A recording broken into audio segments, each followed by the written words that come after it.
Hi, how are you all? My name is Benjamin Drury, otherwise known as the Culture Guy, and it's great to be with you today.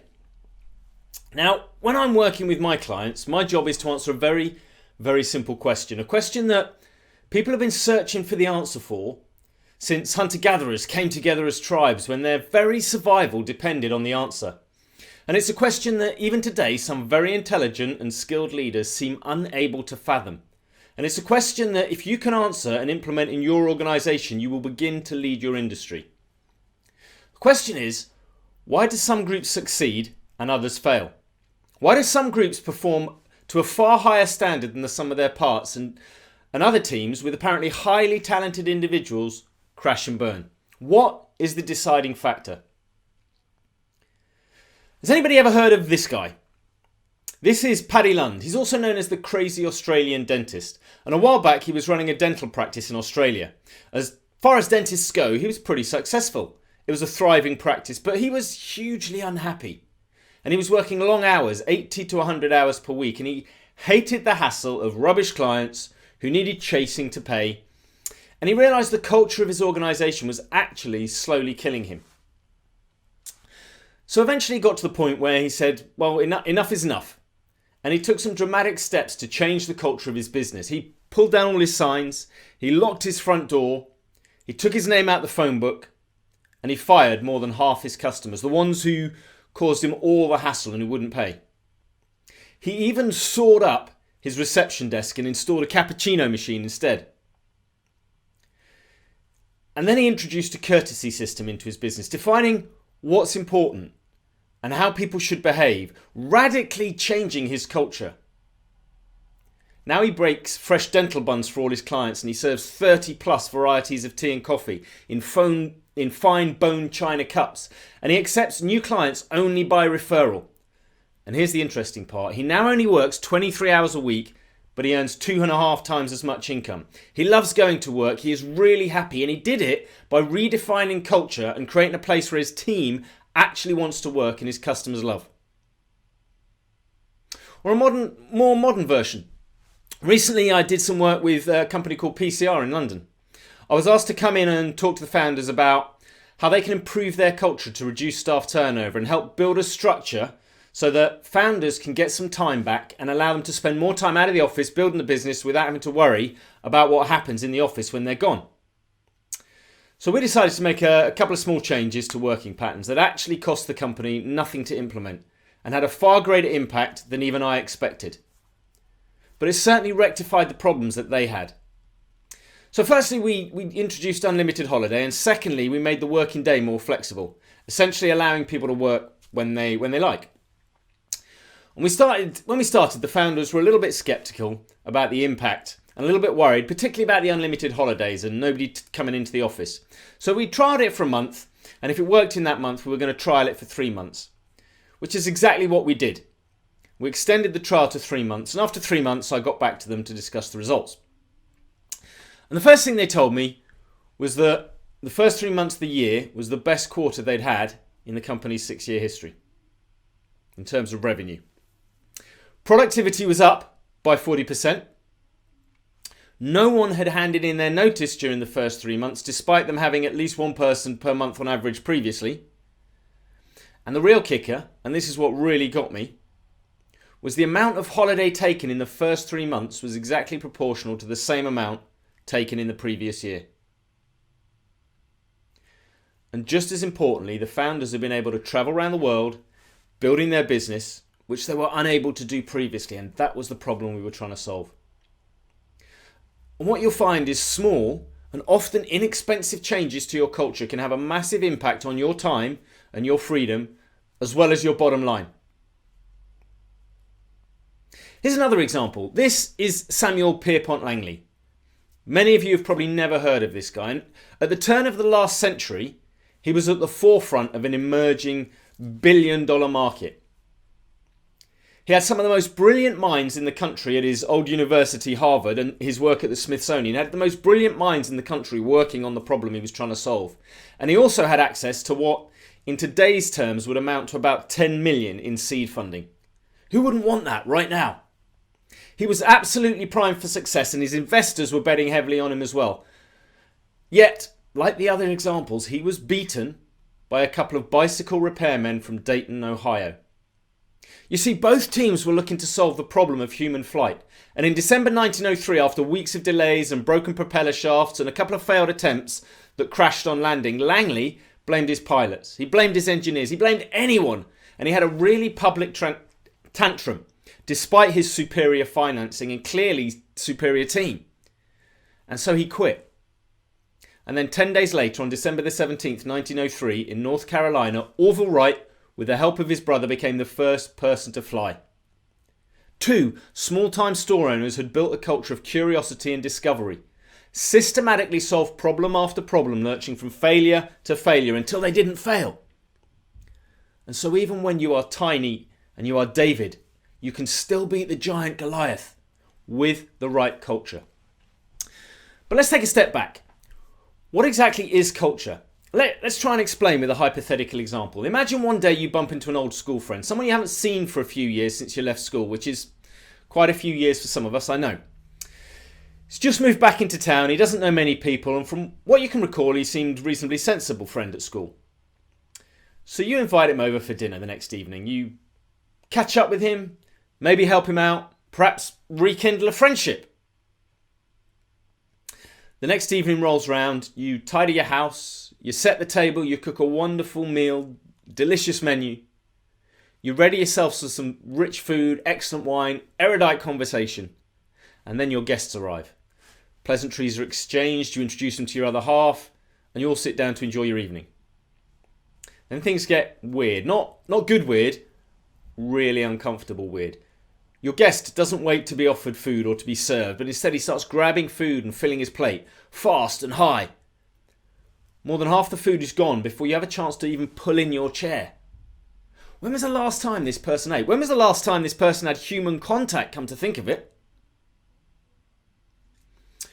Once satisfied that he's got enough food in front of him, he starts shoveling it in like a starved animal, barely breathing, only occasionally using cutlery, seemingly unaware that other people are involved in this social occasion.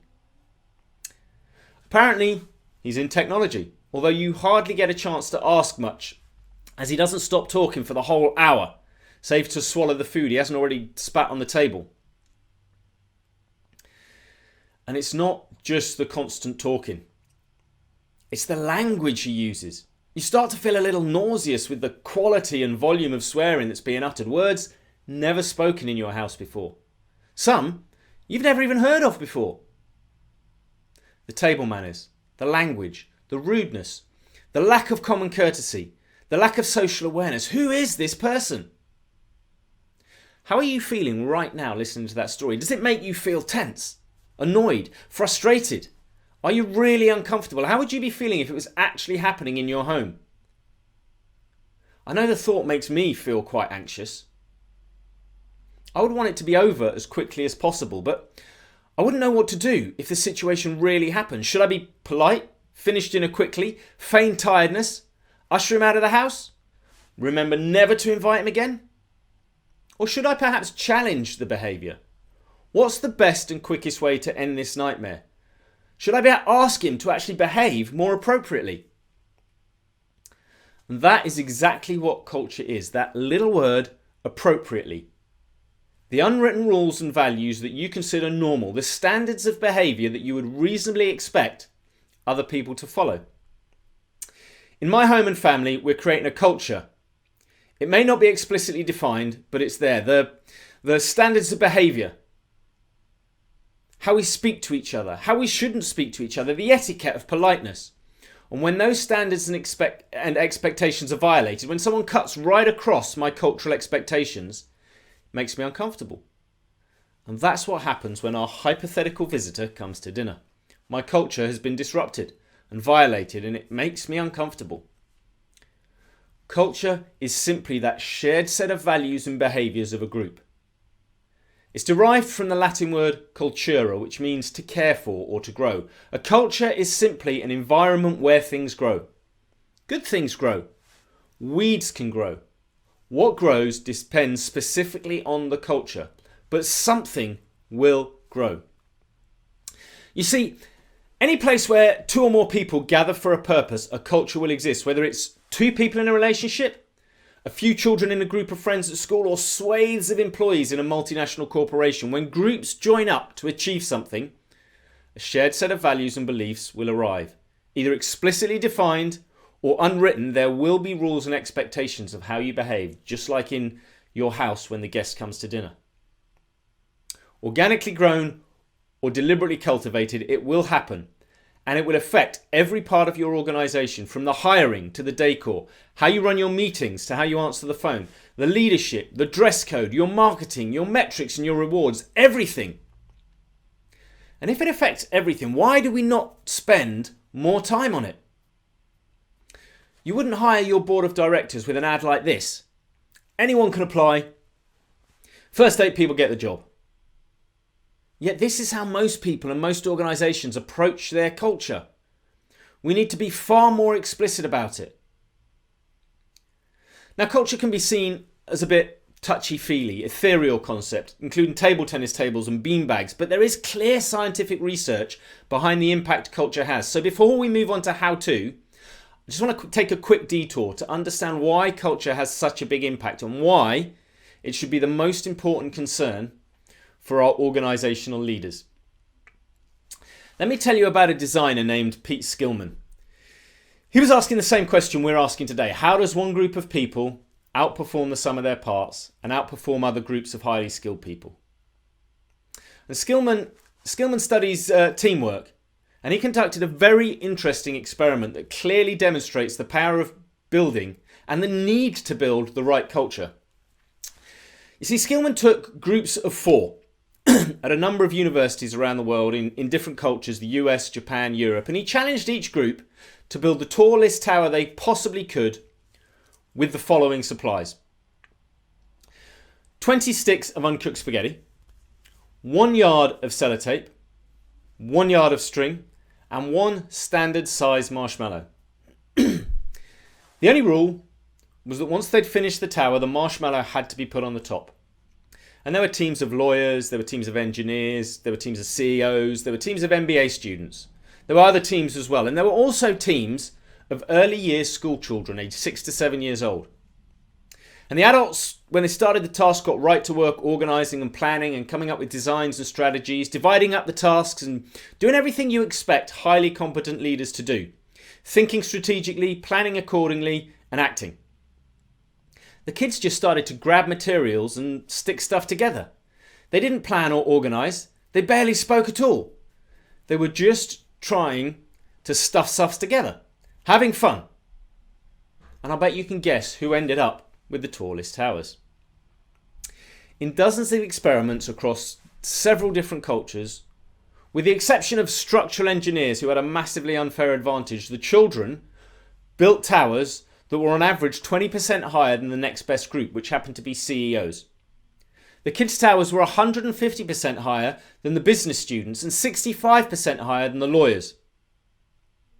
How in the hell was a group of 6-year-olds able to outperform teams of intelligent, educated, and highly successful adults? Well, the answer lies in the work of a computer science professor called Alex Pentland. And Pentland runs the Human Dynamics Lab at MIT in the US. And he's been studying human interaction in successful groups for decades. And Pentland's research discovered a very interesting concept in group performance. In order for groups to perform at their highest level, the people in the groups have to feel safe. They have to feel like they belong.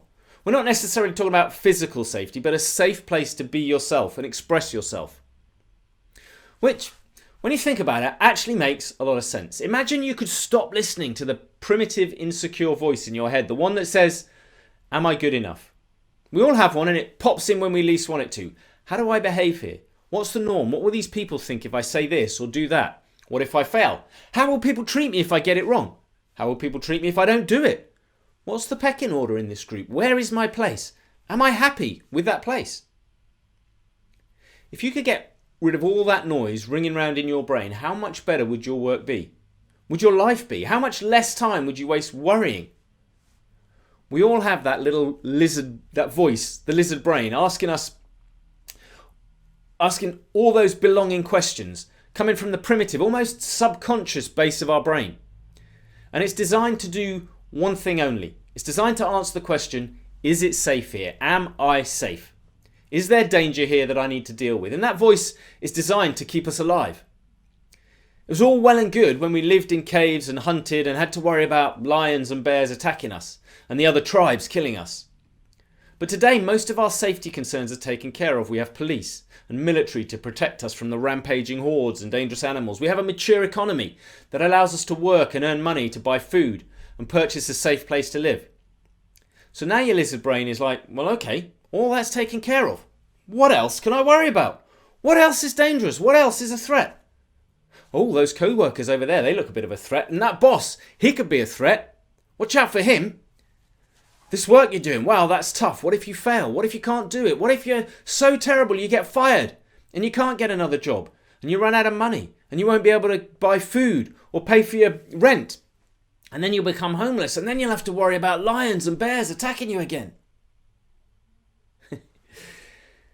The little voice in our head can be relentless sometimes, constantly looking to protect us from possible danger. It manifests itself in modern society as stress, the constant concern that you won't be able to live up to expectations of others, and therefore no longer belong. But what if we could take all that away and let you play like the kids in Stillman's experiment? And that's exactly what defining and implementing a clear culture helps you do.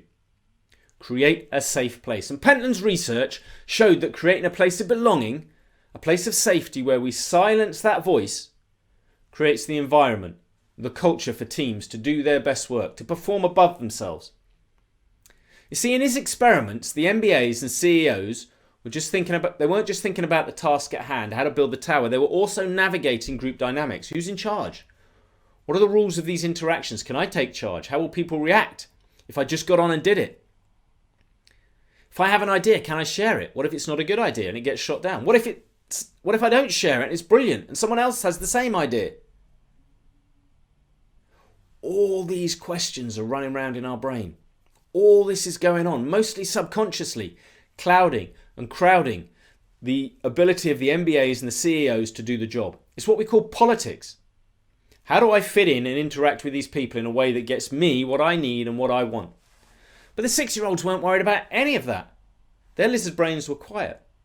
They'd been fed. They'd had a place to live. They had spaghetti and marshmallows to play with. What's not to love? They had yet to learn the dangers of person-to-person interaction. They weren't worried about group dynamics and pecking orders and cultural norms. They were focused on the task at hand, building awesome towers. They were safe. They belonged. And that is what made all the difference. Group culture is one of the most powerful forces on the planet. We sense its presence inside successful businesses, championship teams, thriving families. We sense when it's absent or when it's toxic.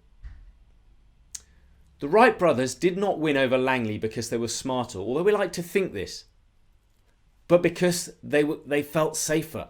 Paddy Lyon didn't build a better dental practice because he was the best dentist, but because he built a safer place for his team. Understanding all this is fairly easy. It's not difficult to see how creating a place of safety makes it easier for people to perform. But it's really not easy to implement, otherwise everybody would be doing it. And I'd be out of a job. It'll take effort and energy, and you will probably have to face some opposition in your organisations.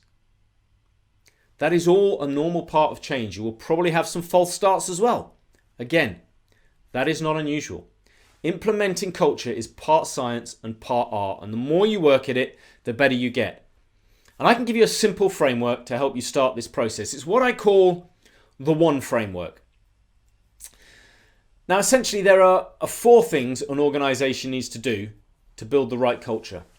And when I say the right culture, I mean the right culture for your context, for your organisation. It is not one single right culture. There's lots of different cultures. One person's trash is another person's gold. You have to define the right culture for your organisation. And there is no one size fits all, but there are 4 key elements that everyone needs to consider and get right to build authentic, consistent, coherent culture. Number 1, be explicit about your one purpose. Define something amazing for your people to be excited about. This is about knowing your why, the reason your organisation exists, and where you're trying to get to. Define something amazing, worth getting out of bed for. It should include your core values, how you want to go about doing business, those shared behaviours we've already mentioned. That's your purpose. Then you need to gather one team. Find passionate people to journey with. Get the right people on the bus, as Jim Collins said. Find people that are excited about helping you fulfil the mission.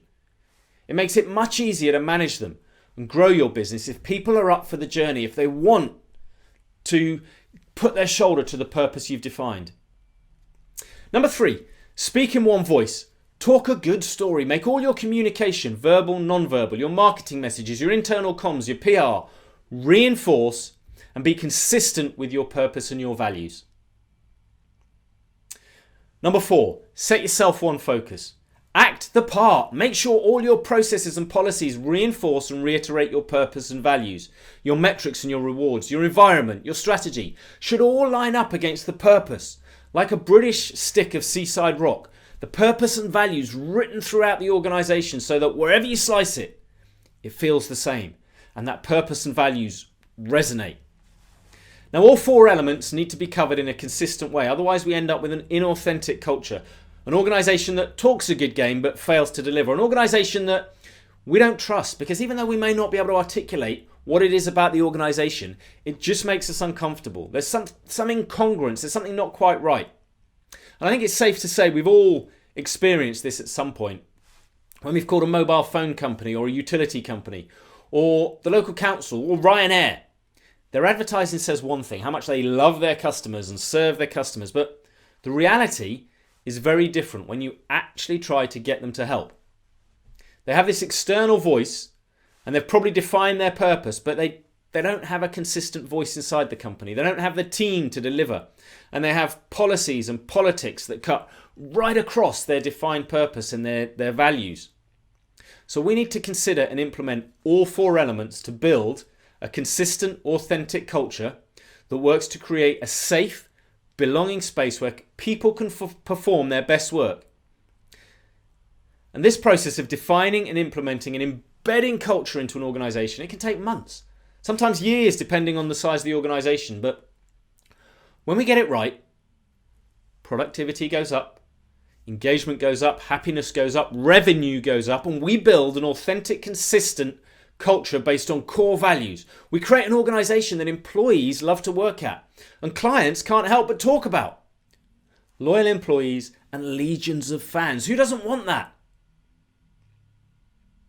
And that's it. The one framework, one purpose, one team, one voice, and one focus.